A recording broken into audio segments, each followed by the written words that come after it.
ಸಾಮಾನ್ಯ ನಾಗರಿಕ ನನ್ನಂತವ ಪ್ರಶ್ನೆ ಮಾಡಿದ್ರೆ AMG ಹೆಗಡೆ ಯಾವುದು ಅಂತ ಕೇಳ್ತೀರಿ ನೀವು? ಯಾರನ್ನು ಬಿಟ್ಟಿದ್ದಾರೆ ಇವರು?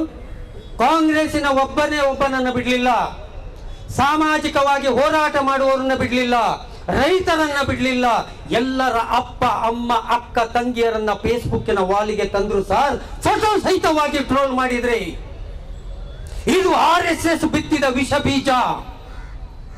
RSSನ ಸಿದ್ಧಾಂತದ ಒಂದು ಭಾಗವಾಗಿ ನೀವು ಈ ರೀತಿಯ ಟ್ರೋಲ್ಗಳನ್ನು ಪ್ರಾರಂಭ ಮಾಡಿದ್ದು 2014ರಲ್ಲಿ. ಮೋದಿಯವರೇ, 4,000 ಕೋಟಿ ರೂಪಾಯಿಗಳನ್ನ ನೀವು ಅದಕ್ಕಾಗಿ ತೆಗೆದಿಟ್ರಿ, ಅಂಬಾನಿ ದುಡ್ಡನ್ನ. 2 ಲಕ್ಷ ಪೇಜ್ಗಳನ್ನ ಮಹಾತ್ಮ ಗಾಂಧೀಜಿಯವರ ತೇಜೋವಧೆಗೆ ಫೇಸ್ಬುಕ್ ಅಲ್ಲಿ ಓಪನ್ ಮಾಡ್ತಾರೆ. ಹಂತ ಹಂತವಾಗಿ ಪ್ರತಿಯೊಬ್ಬರ ಚಾರಿತ್ರ್ಯ ಹನನ ಮಾಡ್ತಾ ರಾಹುಲ್ ಗಾಂಧಿ ಅವರನ್ನ ಪಪ್ಪು ಹೇಳಿದ್ರಿ, ರಾಹುಲ್ ಗಾಂಧಿ ಡ್ರಗ್ ಅಡಿಕ್ಸ್ ಅಂತ ಹೇಳಿದ್ರಿ. ಆಗ ನಿಮಗೆ ವಿಡಿಯೋ ಮಾಡಬೇಕು ಅಂತ ಅನ್ನಿಸ್ಲಿಲ್ವ ಮೋದಿ ಅವರೇ? ನೀವು ವಿಡಿಯೋ ಮಾಡುವ 3 ದಿವಸದ ಮೊದಲು ಈ ಯಶಪಾಲ್ ಅಲ್ಲ, ಇದು ವಿಷ ಕಕ್ಕುವ ವಿಷಪಾಲ್. ಈ ವಿಷಪಾಲ್ ರಾಹುಲ್ ಗಾಂಧಿ ಅವರನ್ನ ವಂಶವನ್ನೇ ನಿರ್ನಾಮ ಮಾಡ್ತಾರೆ ಹೇಳಿದ್ದು ನಿಮ್ಮ ಗಮನಕ್ಕೆ ಬರಲಿಲ್ವಾ? Is a member of the house. ನಿಮ್ಮನ್ನ ಯಾರಾದ್ರೂ ಗಮನ ಸೆಳೆದಿದ್ದಾರಾ ಇಲ್ವಾ? ನಿಮ್ಮ ವಿಷಪಾಲ್ ಹೇಳುವವ ರಾಹುಲ್ ಗಾಂಧೀಜಿ ಅವರ ಸಂತಾನ ನಾಶ ಮಾಡ್ತಾನೆ ಹೇಳಿದ್ದಾನೆ ಸಾರ್ ನೋಡಿ ಅಂತ ನಿಮಗೆ ಯಾರು ಹೇಳಲಿಲ್ವಾ? ಹಾಗೆ ಇರುವಾಗ, ಈ ಪರಿಸ್ಥಿತಿ ಇರುವಾಗ, ಇಡೀ ದೇಶದಲ್ಲಿ ಈ ಕಲ್ಚರ್ ಅನ್ನ ಜಾರಿಗೆ ತಂದದ್ದು ನೀವು.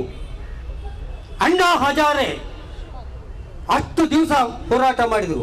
ಒಬ್ಬನೇ ಒಬ್ಬ ಕಾಂಗ್ರೆಸ್ಸಿಗ ಅವರನ್ನ ದೇಶದ್ರೋಹಿ ಅಂತ ಹೇಳಿದ್ದನ್ನ ನೀವು ದಾಖಲೆ ಕೊಟ್ರೆ ನಾನು ಕಾಂಗ್ರೆಸ್ಗೆ ಇವತ್ತು ರಾಜೀನಾಮೆ ಕೊಡ್ತೇನೆ.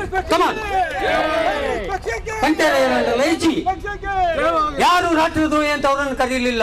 ನಾವು ಅವರನ್ನ ಪಾಕಿಸ್ತಾನಕ್ಕೆ ಹೋಗು ಅಂತ ಹೇಳಲಿಲ್ಲ. ನಾವು ಅವರನ್ನ ಹಿಂದೂ ವಿರೋಧಿ, ಮುಸ್ಲಿಂ ವಿರೋಧಿ ಅಂತ ಹೇಳಲಿಲ್ಲ. ಕಾಂಗ್ರೆಸ್ 70 ವರ್ಷಗಳಲ್ಲಿ ಇಂತಹ 1000 ಹೋರಾಟಗಳನ್ನು ಎದುರಿಸಿ ನಿಂತಿದೆ.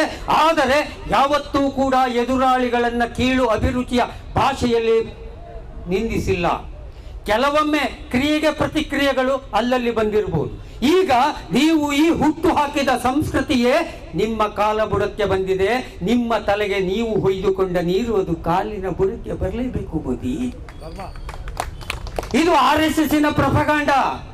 ಇದು ಜನರಲ್ಲಿ ಭಯ ಹುಟ್ಟಿಸುವ ಪ್ರೊಪಗಾಂಡ. ಇದು ಬರೀ ಬಿಜೆಪಿ ಕತೆ ಹೇಳಿ ನಾವು ಹೋಗಬಾರದು.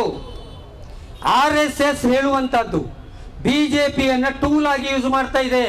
ಬಿಜೆಪಿ ಅಧಿಕಾರಕ್ಕೆ ಬರೋದು ಕೇವಲ ಅಧಿಕಾರ ರಾಜಕಾರಣಕ್ಕಾಗಿ ಅಲ್ಲ, RSSನ ಹೊಲಸು ಸಿದ್ಧಾಂತಗಳನ್ನ ಈ ದೇಶದ ಜನರ ಮೇಲೆ ಹೇರ್ಲಿಕ್ಕಾಗಿ. ನೆನ್ಪಿಟ್ಕೊಳ್ಳಿ, ನಮಗೇನು ಆಗುದಿಲ್ಲ ಅಂತ ಕೂತ್ರೆ ಮೊದಲು ಹಿಂದೂ ಮುಸ್ಲಿಂ ಮಾಡಿದ್ರು.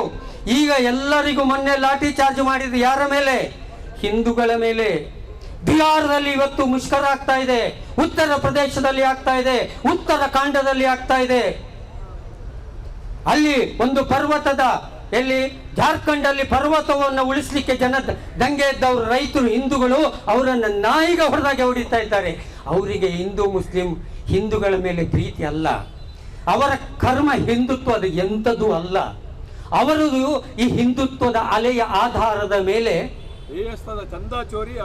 ಹೇಳ್ತೇನೆ, ಅದನ್ನು ಹಿಂದುತ್ವದ ಆಧಾರದ ಮೇಲೆ ಅಧಿಕಾರದಲ್ಲಿ ಕುತ್ಕೊಳ್ಬೇಕು. ಅದು ಇಡೀ ಹಿಂದೂ ಸಮಾಜದಲ್ಲ. ಮತ್ತೆ ಹೇಳ್ತೇನೆ, ಅದು ಹಿಂದೂಗಳಲ್ಲಿ ಒಂದಿಷ್ಟು ಜನರ ಗುಂಪು ಅಷ್ಟೇ. ಆ ಗುಂಪಿಗೆ ಅವರು ಫ್ಯಾಸಿಸಮ್ಮಿನ ಮನಸ್ಥಿತಿಯ ಆ ಗುಂಪು ಈ ದೇಶವನ್ನ ಆಡಳಿತಕ್ಕೆ ಹಿಡಿತಕ್ಕೆ ತಗೊಳ್ಳಿಕ್ಕೆ ಯತ್ನ ಮಾಡ್ತಾ ಉಂಟು.